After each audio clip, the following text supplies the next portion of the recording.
Hola, bon dia. Avui som aquí per parlar amb la Marta Carnicero, que és professora de Tecnologia al nostre centre. La Marta ens parlarà sobre el seu nou llibre. Hola, bon dia, Marta. Hola, com estàs? Bé, moltes gràcies per atendre'ns. A vosaltres? Així que treus una nova novel·la. Sí, és la primera. De fet, no n'havia escrit cap de novel·la. Fins ara havia escrit llibres de cuina i aquest és un projecte diferent. I hi ha algun motiu pel que has decidit escriure aquest llibre? Bé, de fet és un llibre que jo no pensava ni publicar. Jo vaig fer un màster en creació literària perquè tenia la inquietud d'escriure i vaig fer aquest màster a la Pompeu i el projecte final era un text doncs, podia ser una obra de teatre, podia ser un recull de contes. Jo vaig triar que provaria de fer una novel·la. Llavors no hi havia pressió perquè no pensava pas que s'hagués de publicar, però el que va ser el meu tutor, quan la va llegir, em va dir: tens agent literari? Normalment agent literària, perquè gairebé totes són dones en el món dels agents. Li vaig dir que no i em va dir: doncs busca't-en un perquè jo crec que això ho pots publicar. I és arran d'això que la publico. Aquest llibre ens has dit que és la primera novel·la que escrius. Sabem que has escrit altres llibres que són de cuina i aquest no és de cuina. No, no té res a veure. I per què has canviat? Em semblava que... És a dir, la cuina està bé i hi ha escriptors que l'han sabuda integrar a dins de les seves novel·les. Per exemple, Vázquez Montalbán ho feia molt, no? I llavors els personatges cuinaven. Em penso que hi ha una petita referència d'un moment que un dels personatges, una noia, està cuinant la Júlia, em sembla que és un remenat de rossinyols i no sé què, per fer una truita, però no hi ha més importància, no em va semblar que m'ho demanés el text, tampoc. I que ara ja sabem que no tracta de cuina, de què tracta la novel·la? Bé, la novel·la tracta de... Ara faré molt spoiler, però és igual. Tracta d'una parella que estan adoptant una criatura. Pel que jo sé i per les preguntes que he fet a gent que ha estat en situacions similars, quan estàs durant el procés d'adopció, que és un procés molt llarg, fins i tot quan ja tens la criatura amb tu, estàs passant una sèrie d'avaluacions externes i aquesta parella es trenca perquè ell s'enamora d'una altra persona. En el moment que això passa, si se separen, perdrien la criatura, perdrien l'adopció, que ja està en curs i la nena ja està vivint amb ells. I per tant, doncs, el punt de partida és aquest. Què passaria si es donés un cas d'aquests? I després aquesta mateixa història es barreja amb una altra història en la qual un dels personatges és el mateix, que és la nena quan ja s'ha fet gran, que té una relació amb el seu pare la vol veure perquè està malalt, i llavors en un principi ja no el vol veure, però després la cosa va canviant. I aquestes dues històries es van tot lligant, es van alternant al llarg de la novel·la, que és molt curta, per cert. Molt curta, sí.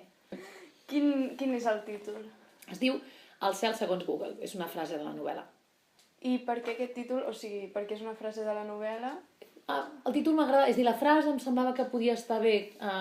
Penso que quan la vaig rellegir tantes vegades, no? En un dels moments que la rellegia i sempre tens al cap quin títol hi posaries, doncs vaig pensar: ostres, aquesta frase estaria bé. I saps que és un recurs habitual, no? Agafar una frase de la novel·la i col·locar-la allà al títol, no? En aquest cas, doncs, va ser per això.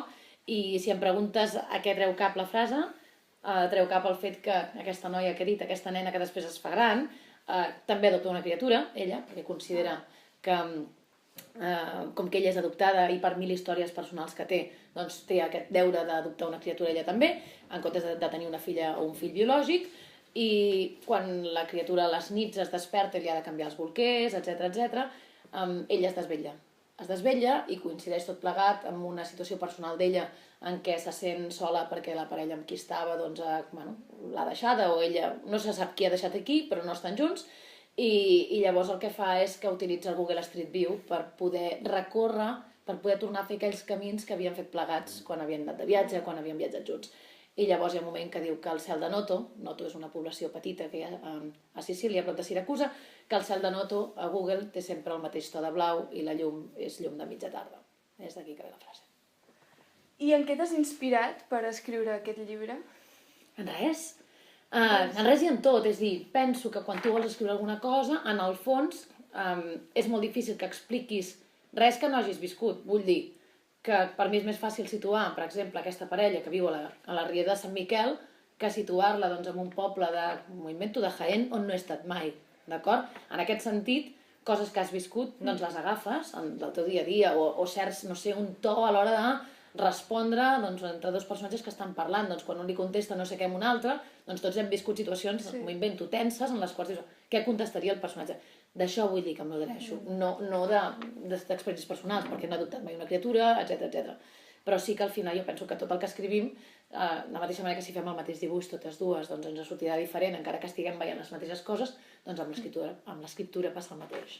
Tens pensat treure altres novel·les després d'aquesta?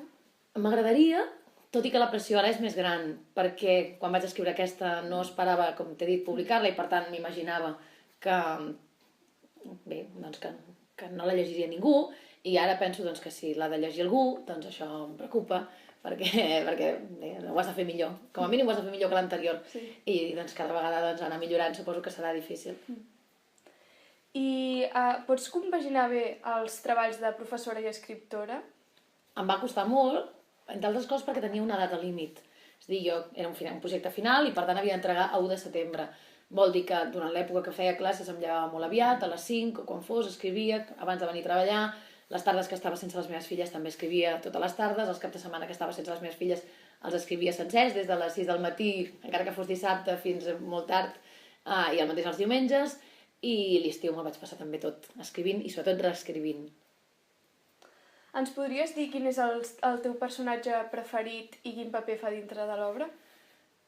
Doncs penso que no n'hi ha de personatges preferits. Cap dels personatges és completament bo o completament dolent. Penso que tots són humans, tots són persones que en certs moments, com tots nosaltres, actuen de manera, a vegades, segons qui s'ho mirés, doncs de forma reprovable o de forma, no sé, d'altres que aplaudiries, però en tot cas no hi ha algú que m'estimi més que un altre, no.